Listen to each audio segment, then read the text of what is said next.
नमस्कार, मी रंजिता माझ्या YouTube चॅनलवर तुम्हा सर्वांचे खूप खूप स्वागत करते। चला तर आज बनवली मी भोपळ्याची भाजी। व्हिडिओ दाखवल्याप्रमाणे जर तुम्ही भोपळ्याची भाजी बनवणार, भोपळ्याची भाजी न खाणारे सुद्धा आवर्जून भोपळ्याची भाजी खातील। इथे मी एक भोपळा घेतला, भोपळा स्वच्छ धुवून घेतला, पुसून घेतला। अर्धा कप चणा डाळ पाण्यामध्ये भिजून ठेवली होती 1 तासासाठी। भोपळा शिजायला फार वेळ लागत नाही आणि चणा डाळ पण भिजून घेतली तर त्याला पण शिजायला वेळ लागत नाही, म्हणून चणा डाळ भिजूनच घ्यायची। भोपळ्याची साल काढून घ्यायची। भोपळा घेताना कवडा बघूनच घ्यायचा, खूप मोठा आणि खूप कडक असा भोपळा घ्यायचा नाही। भोपळा जास्त मोठा असला तर आतमध्ये फोस निघतो। चॅनलवर नवीन असाल तर चॅनलला सबस्क्राइब करायला विसरू नका। व्हिडिओ आवडल्यास व्हिडिओला लाईक सुद्धा करा। भोपळ्याची साल काढून झाल्यानंतर मागचा पुढचा भाग कट करून टाकायचा। अशा पद्धतीने छोटे तुकडे करून घ्यायचे। आतमध्ये फोस आहे की नाही चेक करून घ्यायचा। फोस असेल तर आतला भाग काढून टाकायचा। संपूर्ण भोपळ्याचे अशा पद्धतीने छोटे छोटे तुकडे करून घ्यायचे। भोपळ्याची भाजी बनवायला फार वेळ लागत नाही, अगदी झटपट बनते। डब्यासाठी पण बनवून तुम्ही देऊ शकता, चवीला पण छान बनते। बऱ्याच जणांना भोपळ्याची भाजी आवडत नाही, पण व्हिडिओत दाखवल्याप्रमाणे जर तुम्ही बनवली तर भोपळ्याची भाजी तुमच्या घरात सगळेच जण आवर्जून खातील। मीडियम साईजचा एक कांदा कट करून घ्यायचा। कांदा पण बारीकच कट करून घ्यायचा।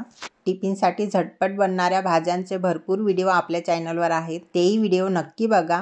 आणि चॅनलवर नवीन असाल, फर्स्ट टाइम व्हिडिओ बघत असाल तर व्हिडिओला लाईक आणि चॅनलला सबस्क्राइब करायला विसरू नका। व्हिडिओची लिंक डिस्क्रिप्शन बॉक्समध्ये आहे, चेक करायला विसरू नका।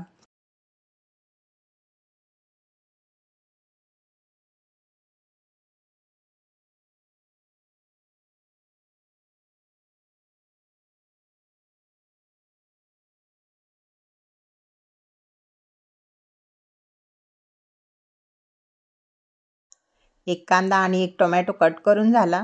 गॅसवर भांडं ठेवलं, भांड्यामध्ये 2 पडी तेल टाकलं। तेल छान कळकळीत गरम झाल्यानंतर अर्धा चम्मच मोहरी टाकली, अर्धा चम्मच जिरं टाकलं। जिरं मोहरी छान तडतडल्यानंतर कांदा टाकायचा। 7 ते 8 कढीपत्त्याची पानं टाकायची। तेलामध्ये छान परतून घ्यायचं। कांद्याचा हलका रंग चेंज होईपर्यंत परतून घ्यायचं।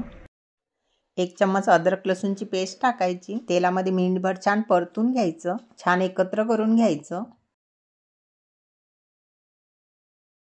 कांदा आणि लसूणची पेस्ट छान परतून झाली, हलका रंग पण छान चेंज झालेला आहे। 1.5 चम्मच मिरची पावडर टाकायची। अर्धा चम्मच गरम मसाला टाकायचा। अर्धा चम्मच धने पावडर टाकायची। पाव चम्मच हळद टाकायची। अर्धा चम्मच काश्मीरी मिरची पावडर टाकायची। तुम्हाला नाही टाकायची असेल तर नाही टाकली तरी चालेल। मिनिटभर स्लो गॅसवर छान असं परतून घ्यायचं। कट केलेला टोमॅटो टाकायचा। टोमॅटो तेलामध्ये छान परतून घ्यायचा, हलका सॉफ्ट होईपर्यंत शिजू द्यायचा। अगदी 2 ते 3 चम्मच पाणी टाकायचं, मिक्स करून घ्यायचं। मसाले छान मिक्स झाले, झाकून ठेवायचं।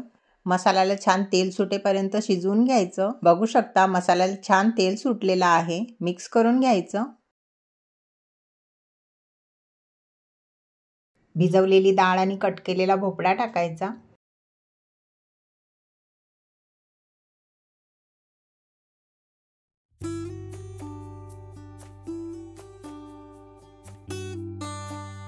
मिक्स करून झाल्यानंतर झाकण ठेवायचं। 2 ते 3 मिनिटं स्लो गॅसवर असंच होऊ द्यायचं।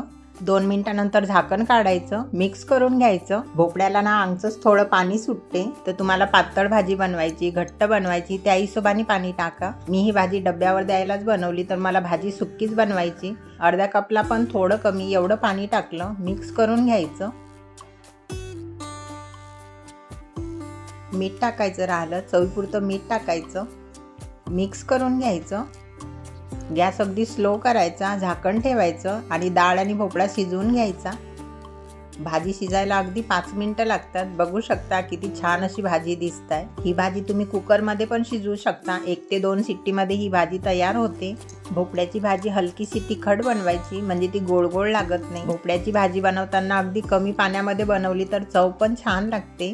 वरून थोडासा कोथिंबीर टाकायचा, मिक्स करून घ्यायचा। बघू शकता किती छान भाजी दिसते। मस्त अशी टेस्टी भोपळ्याची भाजी आपली तयार आहे। तुम्ही भोपळ्याची भाजी कशा पद्धतीने बनवता कमेंट करून नक्की सांगा। आजचा झटपट रेसिपीचा व्हिडिओ तुम्हाला कसा वाटला कमेंट करून नक्की सांगा। व्हिडिओ आवडल्यास लाईक करा, मित्रपरिवारामध्ये शेअर करा। असेच छान छान नवनवीन व्हिडिओ पाहण्यासाठी चॅनलला सबस्क्राइब करायला विसरू नका। संपूर्ण व्हिडिओ बघितल्याबद्दल खूप खूप धन्यवाद। असाच भरभरून सपोर्ट करत राहा। थँक्यू।